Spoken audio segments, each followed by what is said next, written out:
स्वागत है। आज है 27 मार्च दिन सोमवार। खबरों की ओर बढ़ने से पहले एक नजर सुर्खियों पर। लोक आस्था महापर्व चैती छठ का आज तीसरा दिन।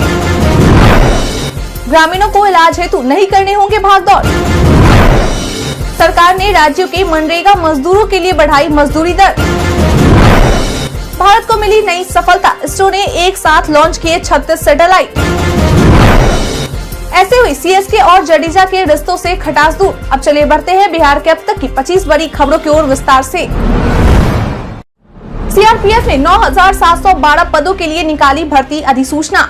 सीआरपीएफ ने ड्राइवर, मोटर मैकेनिक, व्हीकल, मोची corporator, trailer, brass band, pipe band, बेगुलर, माली, पेंटर, कुक, वेटर, कैरियर और धोबी के कुल मिलाकर 9,712 पदों के लिए भर्ती के लिए रिक्रूटमेंट नोटिफिकेशन जारी किया है। बता दें कि इसके लिए आवेदन करने के इच्छुक और योग्य उम्मीदवार 25 अप्रैल 2023 तक सीआरपीएफ के आधिकारिक वेबसाइट crpf.gov.in पर जाकर भर्ती सेक्शन में एक्टिव किए गए लिंक के माध्यम से ऑनलाइन एप्लीकेशन फॉर्म भर सकते हैं। इसके लिए अगर एजुकेशनल क्वालिफिकेशन की बात करें तो उम्मीदवार को किसी भी मान्यता प्राप्त बोर्ड से हाई स्कूल की परीक्षा यानी कि 10वीं की परीक्षा पास होनी चाहिए और रिक्तियों से संबंधित ट्रेड में ITI या संबंधित कार्य का ज्ञान होना अनिवार्य है। लोक आस्था महापर्व चैती छठ का आज तीसरा दिन। लोक आस्था महापर्व चैती छठ की शुरुआत 25 मार्च 2023 को नहाय खाए से शुरू हो चुकी है।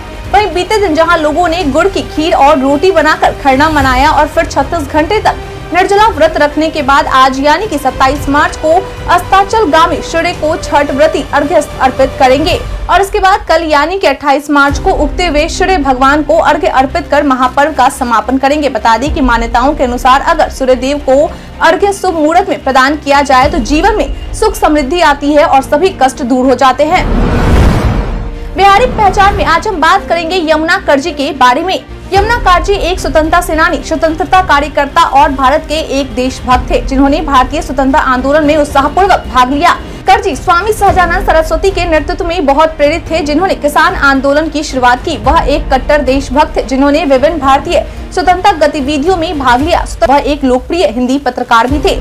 वे भारत मित्र के संपादकीय विभाग में शामिल हुए। करजी ने 1937 में हुए बिहार और उड़ीसा विधानसभा के पहले चुनाव में एक प्रतियोगी के रूप में भाग लिया। उन्होंने भारतीय राष्ट्रीय कांग्रेस पार्टी के उम्मीदवारों में से एक के रूप में चुनाव जीता। विभिन्न राजनीतिक गतिविधियों में व्यस्त रहने के कारण उन्होंने भारतीय राष्ट्रीय कांग्रेस छोड़ दी। बक्सर ताप बिजली घर से मार्च 2024 से रोशन होगा बिहार।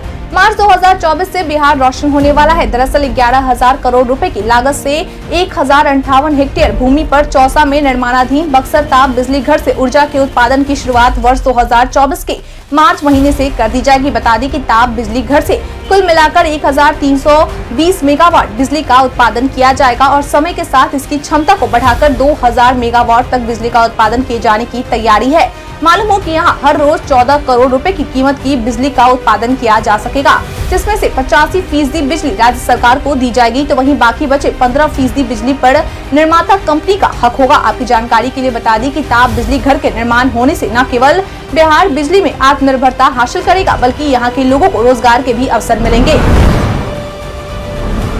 ग्रामीणों को इलाज हेतु नहीं करने होंगे भागदौड़। हर छोटी मोटी बीमारियों के लिए गांव के मरीजों को इधर उधर भाग दौड़ करना पड़ता है, लेकिन अब इस भाग दौड़ से ग्रामीणों को छुटकारा मिलने वाला है क्योंकि राज्य सरकार द्वारा 2076 स्वास्थ्य उपकेंद्र वर्ष 2023-24 में निर्माण करने का निर्णय लिया गया है। राज्य में पहले 8,705 स्वास्थ्य केंद्रों को स्थापित किया गया था तो ये स्वास्थ्य उपकेंद्र उनसे अतिरिक्त होंगे। बता दें कि इस प्रस्ताव की मांग सभी विधान परिषद सदस्य और विधायकों द्वारा की गई है।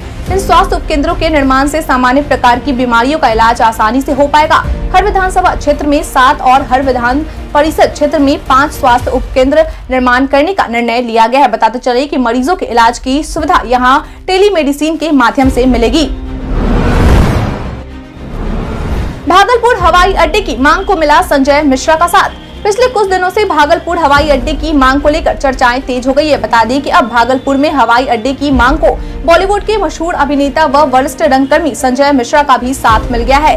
दरअसल उन्होंने एक अखबार से खास बातचीत करते हुए कहा कि भागलपुर में रहने वाले लोगों को स्वास्थ्य लाभ के लिए हवाई सेवा अधिक जरूरी है। उन्होंने कहा कि न सिर्फ भागलपुर बल्कि अन्य शहरों में भी हवाई सेवा की बहुत जरूरत है। कई बार ऐसा होता है कि भागलपुर के कई लोगों को हवाई सेवा के अभाव में खासकर बीमारी की हालत में दिक्कतों का सामना करना पड़ता है। आपकी जानकारी के लिए बता दें कि 30 मार्च को संजय मिश्रा की फिल्म भोला और इसके बाद कोर्ट आने वाली है। सरकार ने राज्यों के मनरेगा मजदूरों के लिए बढ़ाई मजदूरी दर। केंद्र सरकार के द्वारा वित्त वर्ष 2023-24 के लिए विभिन्न राज्यों के लिए मनरेगा एक्ट 2005 की धारा 6(1) के तहत जारी किए गए नोटिफिकेशन के अनुसार ग्रामीण रोजगार गारंटी योजना के तहत मजदूरों के वेतन में बढ़ोतरी का ऐलान किया गया है। बता दें, केंद्र सरकार के द्वारा किए गए इस ऐलान के अनुसार मजदूरों के वेतन में 7 रुपए से लेकर 26 रुपए तक की बढ़ोतरी की गई है, जो कि 1 अप्रैल से लागू कर दी जाएगी। इसके तहत अगर बिहार की बात करें तो बिहार के मजदूरों के वेतन में पिछले साल की तुलना में लगभग 8% की वृद्धि हुई है। यानी कि अब राज्य में मजदूरों की दैनिक मजदूरी 210 रुपए से बढ़कर 228 रुपए हो गई है। शिक्षक अभ्यर्थियों की बहाली को लेकर सीएम नीतीश ने की घोषणा। अगर आप भी उन लोगों में हैं जो बिहार में शिक्षक बहाली का इंतजार कर रहे हैं तो यह खबर आपके लिए है। बता दें कि बीते दिन मुख्यमंत्री नीतीश कुमार के द्वारा राम लखन सिंह यादव स्मृति समारोह के दौरान ऐलान करते हुए कहा कि बहुत जल्द ही राज्य में बड़ी संख्या में शिक्षकों की बहाली होने वाली है। उन्होंने बताया कि किस तरह शिक्षा से बिहार में प्रजनन दर में कमी आई है। बता दें कि मुख्यमंत्री नीतीश कुमार के द्वारा दी गई जानकारी के अनुसार पहले बिहार में प्रजनन दर 4.3% था, जो अब घटकर 2.9% हो गया है। इसके साथ ही उन्होंने यह भी घोषणा की कि अगले वर्ष यानी कि 2024 से राम लखन सिंह यादव की जयंती पर स्मृति समारोह का आयोजन सरकारी तौर पर किया जाएगा। बिहार में फिर बदलने जा रहा है मौसम का मिजाज। बिहार में तपती गर्मी का असर नजर आने लगा है। जैसे जैसे अप्रैल का महीना नजदीक आ रहा है, पारा भी ऊपर चढ़ता जा रहा। पटना मौसम विज्ञान केंद्र के मुताबिक राज्य में अगले कुछ दिन मौसम शुष्क बना रहेगा।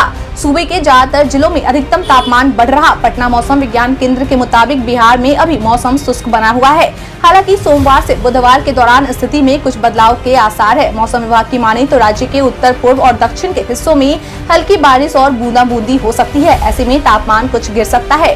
राजधानी पटना हो या नवादा या फिर बेगूसराय, ज्यादातर जिलों में पारा ऊपर जाता दिख रहा। हालांकि पूर्णिया, कटिहार समेत कुछ जिले ऐसे भी हैं जहां अधिकतम तापमान में कुछ गिरावट देखने को मिल रही है। इस दिन गया एयरपोर्ट से हज के लिए उड़ान भरेंगे हज यात्री।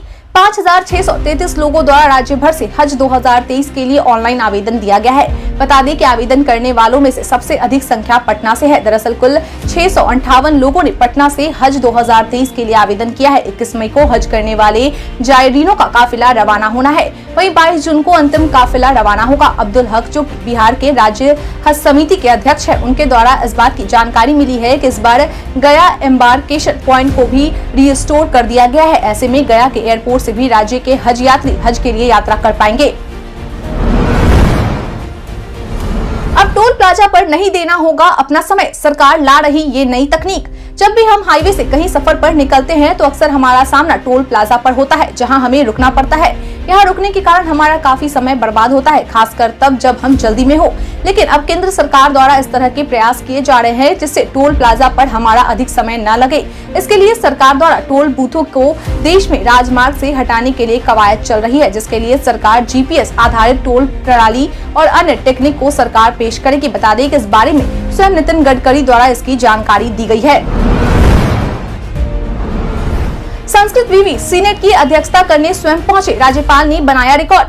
रविवार को दरभंगा संस्कृत विश्वविद्यालय के सीनेट में भाग लेने के लिए बिहार के राज्यपाल सह कुलाधिपति पहुंचे। हर स्तर पर संस्कृत विवि में उनके आगमन को लेकर तैयारी की गई थी। जिला पुलिस द्वारा राज्यपाल के प्रवेश पर ही उन्हें गार्ड ऑफ ऑनर दिया गया। कुलपति सचिवालय पहुंचने से पहले उन्होंने महाराजाधिराज डॉक्टर सर कामेश्वर सिंह के परिसर स्थित प्रतिमा पर माल्यार्पण भी की। राज्यपाल द्वारा सीनेट की अध्यक्षता भी की गई। बताते चले कि इतिहास में ऐसा पहली बार हुआ है कि संस्कृत विवि सीनेट में कोई कुलाधिपति स्वयं सीनेट की अध्यक्षता करने पहुंचे हो। जब राज्यपाल स्वयं सीनेट की अध्यक्षता करने पहुंचे तो प्रशासन के साथ साथ सीनेट के सदस्यों के बीच भी काफी उत्साह का माहौल था। कृषि इनपुट अनुदान योजना के तहत आर्थिक सहायता पाने के लिए किसान ऐसे करे अप्लाई। बिहार में अक्सर ऐसा होता है कि मौसम की वजह से किसानों की फसल खराब हो जाती है और उन्हें भारी नुकसान सहना पड़ता है। ऐसे में बिहार सरकार के द्वारा कृषि इनपुट अनुदान योजना के तहत किसानों को आर्थिक सहायता दी जाती है। बता दें कि इस योजना के अंतर्गत सरकार की ओर से किसानों को सिंचित फसल क्षेत्र के लिए 13,500 रूपए, असिंचित फसल क्षेत्र के लिए 6,800 और कृषि योग्य फसल क्षेत्र के लिए 12,200 रूपए प्रति हेक्टेयर अनुदान दिया जाता है। वैसे किसान जो सरकार की इस योजना के लिए आवेदन करना चाहते हैं, उनके पास कम से कम 2 हेक्टेयर खुद की जमीन होनी चाहिए और बैंक अकाउंट आधार से लिंक होना चाहिए। मालूम हो कि आवेदन करने के लिए किसानों के पास कुछ जरूरी दस्तावेज होने चाहिए, जिनमें आधार कार्ड, पैन कार्ड, निवास प्रमाण पत्र, voter ID card, mobile number, passport size photo, घोषणा पत्र, आय प्रमाण पत्र और निवास प्रमाण पत्र शामिल है। इस योजना के लिए आवेदन करने के इच्छुक किसान dbtagriculture.bihar.gov.in पर जाकर कृषि इनपुट अनुदान के विकल्प पर मांगी जानकारी भरकर आवेदन कर सकते हैं। लेकिन आपकी जानकारी के लिए बता दें कि यह पोर्टल का लिंक तभी खुला होगा जब किसी सीजन में प्राकृतिक आपदाओं के कारण फसल को नुकसान हुआ हो। राज्य के 8 जिलों में कोर्ट भवन आवास और 9 जिलों में बनेंगे लॉयर्स हॉल। वित्तीय वर्ष 2023-24 के दौरान राज्य के चुनिंदा 8 जिलों में कोर्ट भवन आवास और 9 जिलों में लॉयर्स हॉल का निर्माण किया जाना है। बता दें कि राज्य के जिन 8 चुनिंदा जिलों में कोर्ट भवन और आवास भवन का निर्माण कराया जाएगा, उनमें अरवल में 19 कोर्ट भवन, आरा में 9, भभुआ में 20, दरभंगा में 8, बेनीपुर अनुमंडलीय कोर्ट भवन में 10, सुपौल में 4, वीरपुर में 10, मधुबनी में 10, झंझारपुर में 12, मधेपुरा में 10, उदाकिशुनगंज में 10, सासाराम में 6, बक्सर में 10, औरंगाबाद में 10, नालंदा में 8, गया में 80 एवं समस्तीपुर में 12 आवासीय भवन बनाने की योजना है। इसके अलावा राज्य के जिन 12 जगहों पर वकीलों के लिए लॉयर्स हॉल का निर्माण करवाया जाएगा, उनमें पूर्णिया, भभुआ, मोतिहारी, अररिया, समस्तीपुर, रोसड़ा, मधुबनी, झंझारपुर, बगहा, नालंदा और बिहार शरीफ शामिल है। पप्पू यादव, अदानी को बचाने हेतु मोदी सरकार ने रद्द करवाई राहुल की सदस्यता। कांग्रेस के राहुल गांधी की लोकसभा से सदस्यता रद्द किए जाने को लेकर बीजेपी पर जाप सुप्रीमो पप्पू यादव द्वारा जमकर हमला बोला गया है। उन्होंने भारतीय जनता पार्टी के गांधी से डरने की बात कही है। साथ ही यह भी कहा है कि इन्हीं वजहों से साजिशों के तहत उनकी सदस्यता को रद्द किया गया है। पप्पू यादव द्वारा भी यह भी कहा गया है कि उन्हीं के एक विधायक पर ऐसा ही मामला आया था, लेकिन आज तक उनकी सदस्यता रद्द नहीं की गई है। अपनी बातों को आगे रखते हुए उन्होंने कहा कि आप खुद समझ लीजिए कि राहुल गांधी को समय क्यों नहीं दिया गया। विपक्ष को कमजोर करने के लिए यह एक सोची समझी साजिश है। देश की जनता भी जान रही है कि किस तरह से राहुल गांधी के साथ साजिश की गई है। एक पूंजीपति अदानी को बचाने के चक्कर में मोदी सरकार द्वारा राहुल गांधी की सदस्यता को रद्द करवाई गई, जो कि सर्वविदित है। बिहारी पर्यटन में आज हम बात करेंगे जैन मंदिर के बारे में। यह स्थान शांति और अहिंसा के विश्व उद्देश्यक भगवान महावीर के जन्मस्थली के रूप में विश्व विख्यात है। नालंदा के खंडर से महज 1.6 किलोमीटर की दूरी पर यह जगह कुंडलपुर कहा जाता है। जैनियों के दिगंबर संप्रदाय का मानना है कि यहाँ 24वें और अंतिम तीर्थकर भगवान महावीर का जन्म हुआ था। इस गांव में कई जैन मंदिर है। वर्तमान मंदिर की संरचना काफी भव्य एवं अलौकिक है। मंदिर का शिखर 51 फीट ऊंचा है एवं उस पर स्वर्ण ध्वज स्थापित है। यह स्थान जैन धर्मावलंबियों का सबसे महत्वपूर्ण स्थल है। मंदिर के पास के 2 झील, जो कि दीर्घ पुष्करणी और पांडव पुष्करणी के नाम से जाने जाते हैं, यहाँ की खूबसूरती को और भी प्रज्वलित करते हैं। इस मंदिर परिसर के अलग इमारत में जैन धर्म के 72 तीर्थंकरों की छवियों को भी प्रदर्शित करते हैं, जिसे त्रिकाल चौबीसी जैन मंदिर के भी नाम से जाना जाता है।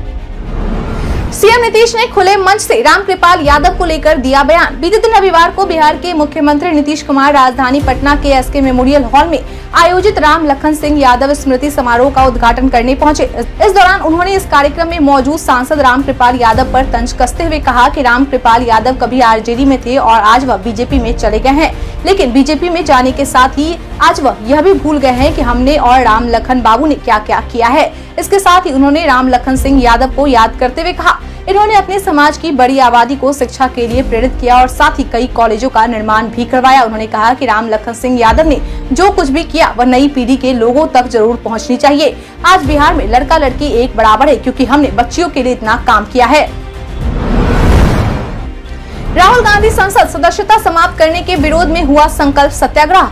रविवार के दिन बिहार कांग्रेस की तरफ से राहुल गांधी के संसद सदस्यता समाप्त किए जाने के विरोध में संकल्प सत्याग्रह किया गया। अखिलेश सिंह, जो कि बिहार कांग्रेस के प्रदेश अध्यक्ष हैं, उनके द्वारा कहा गया कि भ्रष्टाचार के खिलाफ आवाज उठाने के कारण राहुल गांधी पर कार्रवाई की गई है। केंद्र सरकार और प्रधानमंत्री नरेंद्र मोदी को भी उन्होंने तानाशाह भी करार दिया। साथ ही उन्होंने कहा कि जब राहुल गांधी द्वारा मोदी और अदानी के गठजोड़ को कटघरे में खड़ा किया गया तो गुजरात की अदालत द्वारा राहुल गांधी को सजा सुना दी गयी। गिरिराज सिंह, राहुल गांधी की सदस्यता खत्म होने पर नीतीश खुश, जानिए क्यों। राहुल गांधी मामले को लेकर इन दिनों केंद्रीय मंत्री गिरिराज सिंह लगातार हमलावर है। पटना में उनके द्वारा रविवार के दिन प्रेस कॉन्फ्रेंस भी की गई।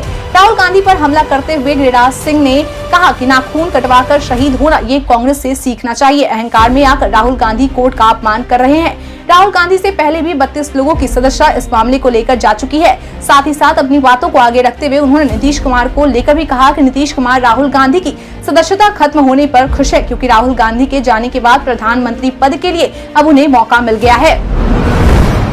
भारत को मिली नई सफलता, इसरो ने एक साथ लॉन्च किए 36 सैटेलाइट। रविवार के दिन अपने नवीनतम mission LVM-3M3 OneWeb India 22U earth orbit को भारतीय अंतरिक्ष अनुसंधान संगठन यानी इसरो द्वारा लॉन्च किया गया है। सतीश धवन अंतरिक्ष केंद्र से सुबह 9 बजे श्रीहरिकोटा में LVM-3 को प्रक्षेपित किया गया। आपको बता दें कि LVM-3 की लंबाई 43.5 मीटर लंबी है, वहीं इसका वजन 643 टन तक है। इस बात की जानकारी अधिकारियों द्वारा दी गई है। मेरी जानकारी के अनुसार OneWeb के 36 जेट 1 उपग्रहों की अंतिम किस्त को ले जाने के लिए दूसरे लॉन्च पैड रॉकेट पोर्ट से प्रक्षेपित किया गया है। ब्रिटेन की नेटवर्क एक्सेस एसोसिएट्स लिमिटेड द्वारा इसरो के साथ लो अर्थ ऑर्बिट में 72 उपग्रहों को प्रक्षेपित करने के लिए समझौता किया गया था। बता दें कि भारत अपनी एक नई सफलता के साथ इसरो द्वारा 36 सैटेलाइट लॉन्च किए गए हैं। ऐसे हुई सीएसके और जडेजा के रिश्तों से खटास दूर। 31 मार्च से आईपीएल 2023 की शुरुआत होने वाली है। ऐसे में आपकी जानकारी के लिए बता दें कि आईपीएल 2022 के लिए चेन्नई सुपर किंग्स के कप्तान के रूप में स्टार ऑलराउंडर रविंद्र जडेजा को चुना गया था, लेकिन इस दौरान उनका प्रदर्शन खराब रहा, जिस वजह से एक बार फिर से सीएसके की कमान महेंद्र सिंह धोनी को दे दी गई थी। इसके बाद ऐसी खबर सामने आने लगी थी कि महेंद्र सिंह धोनी, जडेजा और सीएसके के रिश्तों के बीच में कुछ अनबन आ गई है, लेकिन अब रिश्ते में आई खटास को महेंद्र सिंह धोनी ने दूर कर दिया है। दरअसल आईपीएल 2023 से पहले खुलासा हुआ था कि धोनी ने जडेजा के साथ लंबी बातचीत कर उन्हें समझाया कि उनका फ्रेंचाइजी के साथ बने रहने में कामयाबी है। उसके बाद जडेजा ने सीएसके के सीईओ काशी विश्वनाथ से बातचीत कर सभी गलतफहमी दूर कर ली। भारत के इतिहास में आज की तारीख है बेहद खास। सन 1961 में आज के दिन से पहला विश्व रंगमंच दिवस मनाने की शुरुआत हुई। एक प्रसिद्ध मानव विज्ञानी और नारीवादी विद्वान लीला दुबे का जन्म 1923 में हुआ। भारतीय राजनीतिज्ञ बनवारी लाल जोशी का जन्म 1936 में हुआ। भारत में मोहम्मदन एंग्लो ओरिएंटल कॉलेज की और अलीगढ़ मुस्लिम यूनिवर्सिटी की स्थापना करने वाले सर सैयद अहमद खान का 1898 में पुण्यतिथि। गदर पार्टी के प्रमुख नेता पंडित कांसी राम का 1915 में निधन हुआ। भारतीय हिंदी सिनेमा की अभिनेत्री प्रिया राजवंश का 2000 में निधन हुआ। 2010 में भारत ने उड़ीसा के चांदीपुर में परमाणु प्रौद्योगिकी से लैस प्रक्षेपास्त्र धनुष और पृथ्वी 2 का सफल परीक्षण किया। आज के दिन को ही विश्व रंगमंच दिवस के रूप में मनाते हैं। वाइल्डकार्ड में आज हम बात करेंगे पीएम रोजगार सृजन कार्यक्रम के बारे में। सोशल मीडिया पर कई सूचनाएं वायरल होती है, लेकिन सभी सच हो ये जरूरी नहीं है। इसी कड़ी में आज हम बात करेंगे पीएम रोजगार सृजन कार्यक्रम के बारे में। दरअसल पीआईबी ने अपने एक ट्वीट में लिखा है कि एमएसएमई मंत्रालय द्वारा कथित तौर पर जारी एक फर्जी संपार्श्विक पत्र में पीएम रोजगार सृजन कार्यक्रम के तहत 24,000 रूपए के भुगतान पर 8 लाख रूपए का ऋण देने का दावा किया जा रहा है। पीआईबी ने अपने ट्वीट में लिखा है कि एमएसएमई ने यह पत्र जारी नहीं किया है। प्रमाणित जानकारी के लिए msme.gov.in पर जाएं। व्हाट्सएप का नया अपडेट एडमिन को देगा और अधिक नियंत्रण। मेटा के सीईओ मार्क जुकरबर्ग ने व्हाट्सएप पर ग्रुप्स के लिए 2 नए अपडेट की घोषणा की है, जिसमें एडमिन्स के लिए नए कंट्रोल और आसानी से ग्रुप्स को सामान्य रूप से देखना शामिल है। कंपनी ने कहा कि एक ऐसा टूल बनाया गया है जो एडमिन्स को यह तय करने की क्षमता देता है कि कौन ग्रुप में शामिल हो सकता है, जिससे एडमिन्स को उनके ग्रुप प्राइवेसी पर अधिक नियंत्रण मिलता है। जब कोई एडमिन अपने ग्रुप के इनवाइट लिंक को शेयर करने या अपने ग्रुप को कम्युनिटी में ज्वाइन करने के लिए चुनता है, तो उनका अब इस पर ज्यादा कंट्रोल होता है कि कौन इसमें शामिल हो सकता है। कम्युनिटीज और उनके बड़े ग्रुप्स के विकास के साथ तकनीकी दिग्गज ने कहा है कि यह जानना आसान बनाना चाहते हैं कि आपके और किसी के साथ कौन से ग्रुप समान हैं। निखत जरीन लगातार दूसरी बार बनी वर्ल्ड चैंपियन। बीते दिन रविवार को नई दिल्ली स्थित केडी जाधव स्पोर्ट्स कॉम्प्लेक्स में खेले गए महिला विश्व कप के फाइनल मैच में भारत के स्टार मुक्केबाज निखत जरीन ने लाइट फ्लाइट वेट के 48 से 50 किलोग्राम कैटेगरी में खेलते हुए 2 बार की एशियाई चैंपियन वियतनाम की गुएन थी टैंग को 5-0 से हराकर लगातार दूसरी बार वर्ल्ड चैंपियन का ताज हासिल कर अपने नाम गोल्ड मेडल कर लिया है। बता दें कि इससे पहले निखत जरीन ने वर्ष 2022 में इस्तांबुल में आयोजित हुई महिला विश्व कप चैंपियनशिप के फ्लाई वेट के 52 किलोग्राम कैटेगरी में एक तरफा फाइनल मैच में थाईलैंड की जिटपोंग जुटामस को 5-0 से हराकर विश्व कप चैंपियन का खिताब अपने नाम किया था। मालूम हो कि निखत जरीन ने केवल 13 वर्ष की उम्र से ही मुक्केबाजी की ट्रेनिंग लेनी शुरू कर दी थी और आज वह एक वर्ल्ड चैंपियन। आप हमें हमारे कमेंट सेक्शन में लिखकर जरूर बताएं। आज के लिए इतना ही। बिहार की तमाम खबरों के साथ बने रहने के लिए देखते रहे बिहार न्यूज। और साथ ही अगर आप यूट्यूब से देख रहे हैं चैनल को सब्सक्राइब करना और अगर आप फेसबुक से देख रहे हैं तो पेज को फॉलो करना न भूलें। धन्यवाद।